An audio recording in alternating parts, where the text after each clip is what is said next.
Well, hello there, folks. I hope everybody's doing really good. Welcome to, let's call it part two on this Saturday night special guitar. Me and Gibson are out in the shop here, getting ready to do some more work to it, ain't we, buddy? Hi, Gibbs. He's an awful good kitty. He likes to help.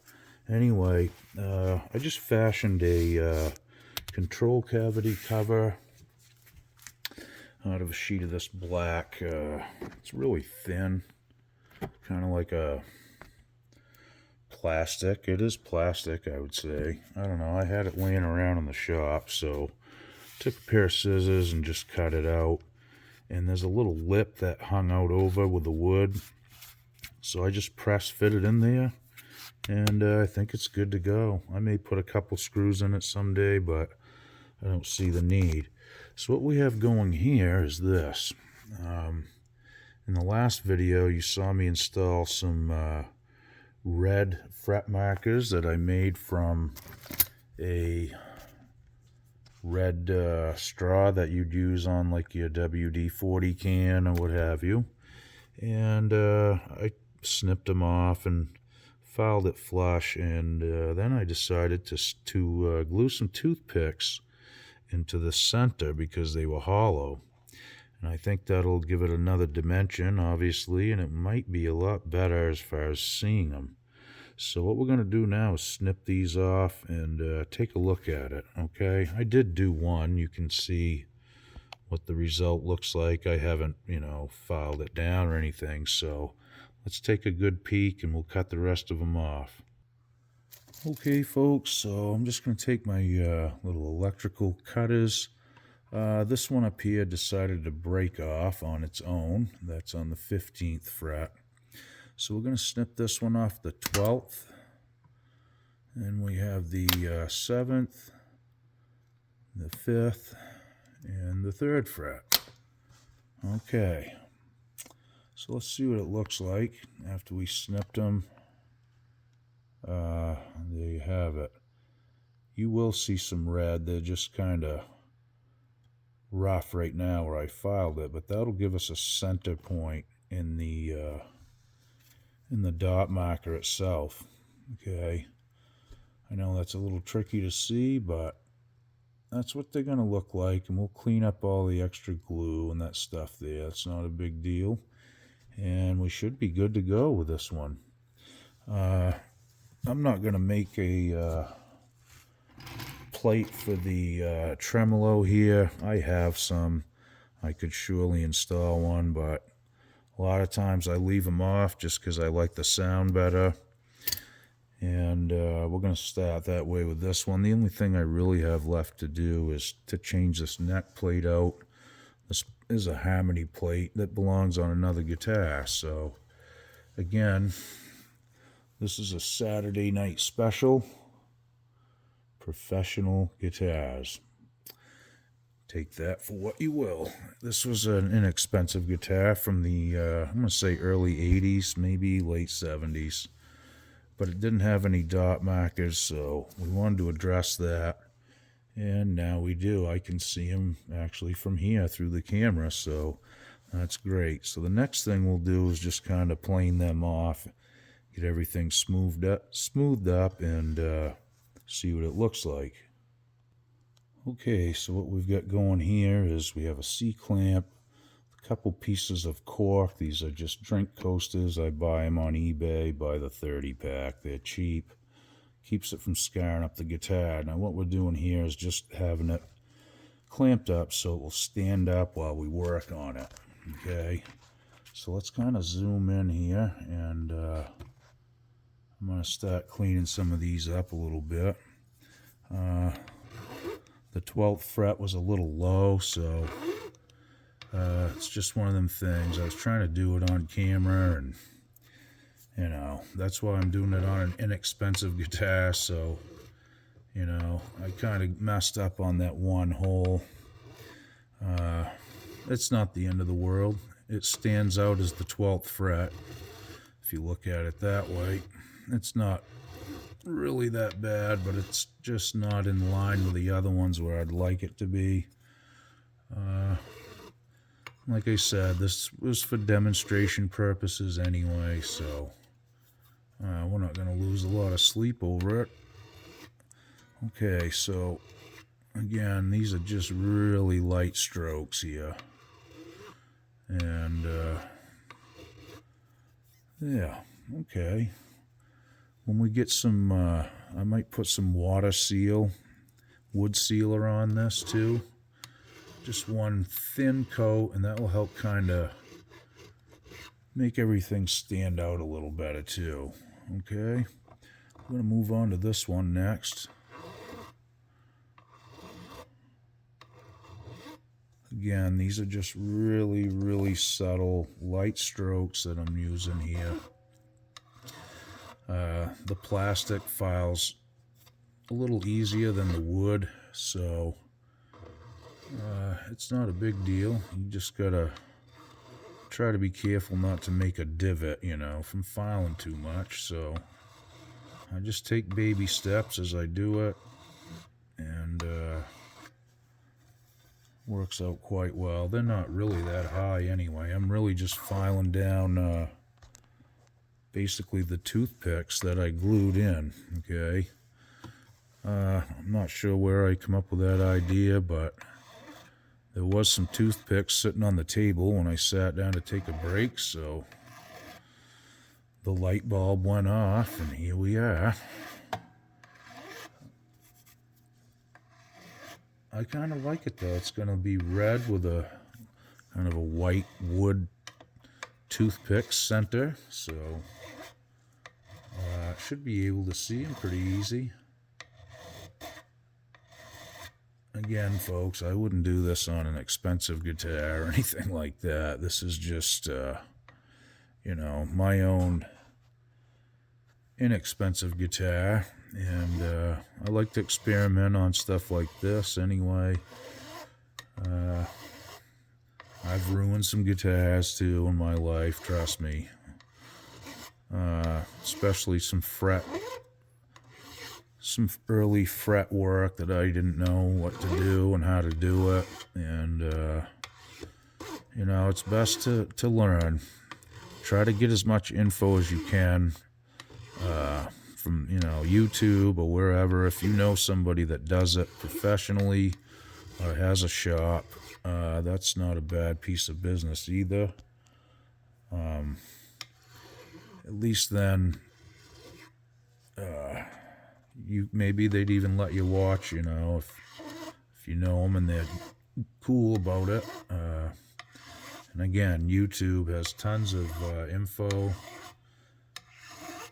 on this kind of stuff. Now, if you watch my last video, I did this without drilling any holes. I just did it with an awl and a real small flathead screwdriver, and that's all I used. And no drilling. It was really accurate, other than this one, which, again, I was just trying to do it on camera, which is extremely tough, so I'm experimenting on my own stuff for you guys. That's what it is, though. I can't just draw it out on paper. I gotta show you, so. And this happened to need fret markers, so everything worked out pretty good. For me and you, right? Okay.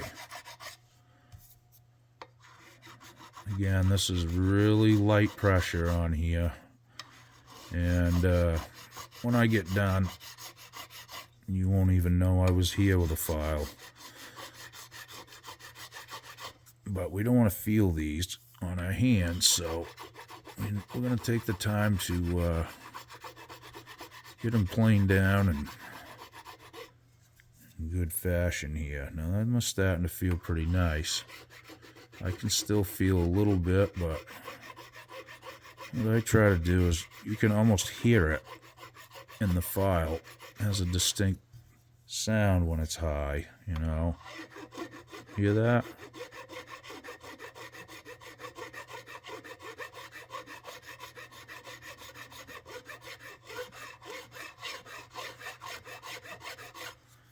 Again, I just go by feel and sound usually. It has a little louder sound when you're actually removing material. If you do this enough, you'll notice little things like that yourself. See, that one's high. If you look beside the fret too, you'll see kind of like a shiny spot on each side of it where your file's not hitting. So that's something else you want to look at. You can feel the file drag on there too pretty good. So there's other ways you can go about doing this as well. You know, if it's an expensive guitar, tape it off and just do your best, you know. Most expensive guitars usually have fret dots or fret markers, but not all of them. I really prefer them in the guitar. It's just basically because that's what pretty much all the guitars I've played have had these, and you just become accustomed to looking down for reference at times. I'm not saying you have to look at your hands all night to play, but once in a while we all look down and just make sure we're in the right place, right?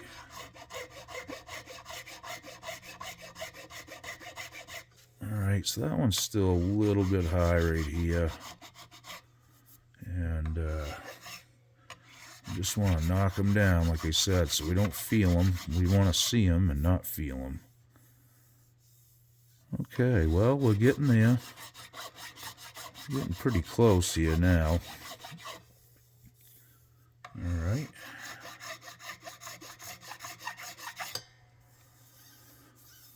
Okay, I gotta take care of this one down here a little bit. And then we're going to hit this with some micro mesh pads next. My help, he's, I guess he's on strike today. Aren't you, Gibson? Yep. Okay, so we're going to take some micro mesh here, and I'm just going to lightly, all of this is all very lightly done, delicate touch, not a lot of pressure. I can't stress that enough. Okay, so that's what we're doing right here, and we're just going to try to smooth everything up, take care of any file marks or anything like that, and you want to run your hand down through there and make sure they feel good. Nothing's sticking up too much. I'm just going to address each one a little bit individually, and yeah, we're getting there. A little bit more sanding, and like I said, this is really light. I'm trying not to remove any wood around it. I'm just trying to actually blend those in. Okay, we're getting close here now. I got a few up here that need a little love here and there. Okay. Yeah, I think we can live with that.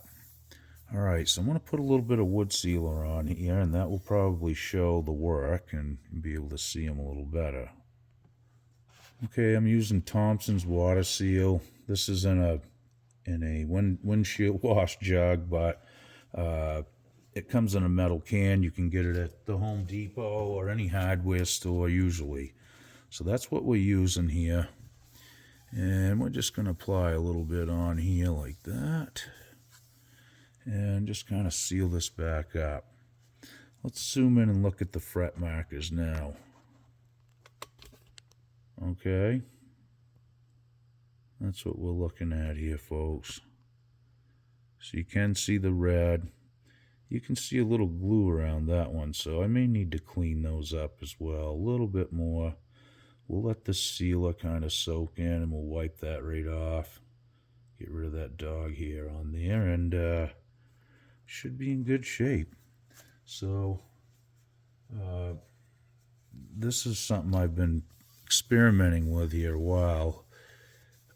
with this wood sealer, and I gotta tell you, it works really good.